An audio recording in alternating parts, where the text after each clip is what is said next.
Good morning, friends. It's Wednesday, December 21st. You're looking at the economic calendar for today, and there are no announcements that are going to be market moving. Hi, I'm Marv Eisen from Timeless Dollar Trading Academy, where I trade E-mini and micro E-mini futures and teach it. Today we'll start out looking at the morning news. Flags are generally in the green.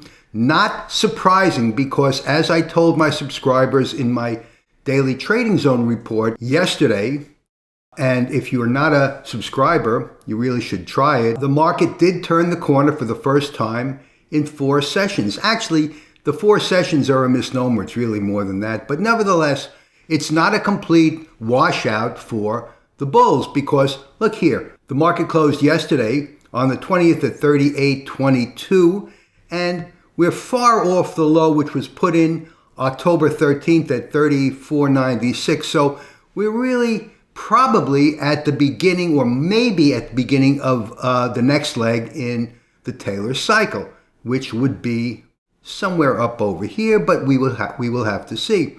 Traders want to be in a holiday mood, Christmas time, New Year's. So this might be the, well, it's sort of like it's not quite a spinning top, is it? But pretty much looks like a spinning top. But nevertheless, did we put it in a bottom yesterday? We will see. The flags are in the green today. Starting out, prices right now, it's about an hour before the open, 8:30 Eastern time. The E-minis are trading at 38.78, and yesterday's close, the E-minis closed at 38.49. That's the ESH contract, my friends. I'm trading the ESH contract. If you trade that contract, these numbers will correspond to your chart. Or if you're trading ES1, the current continuous contract.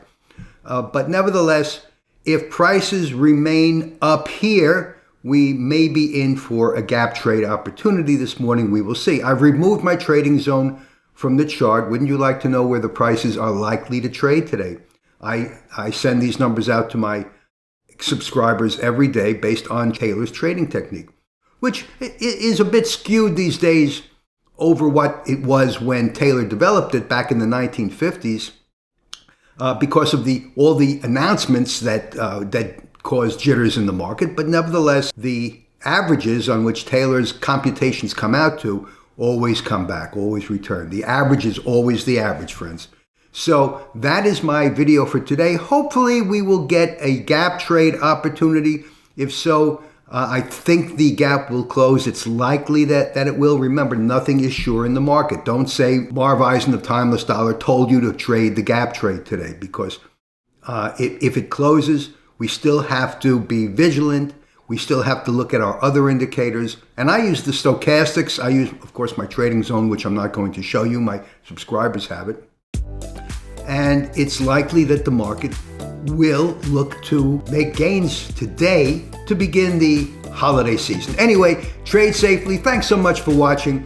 Use lots of patience, and I'll see you in my next video. Marv Eisen for Timeless Dollar Trading Academy.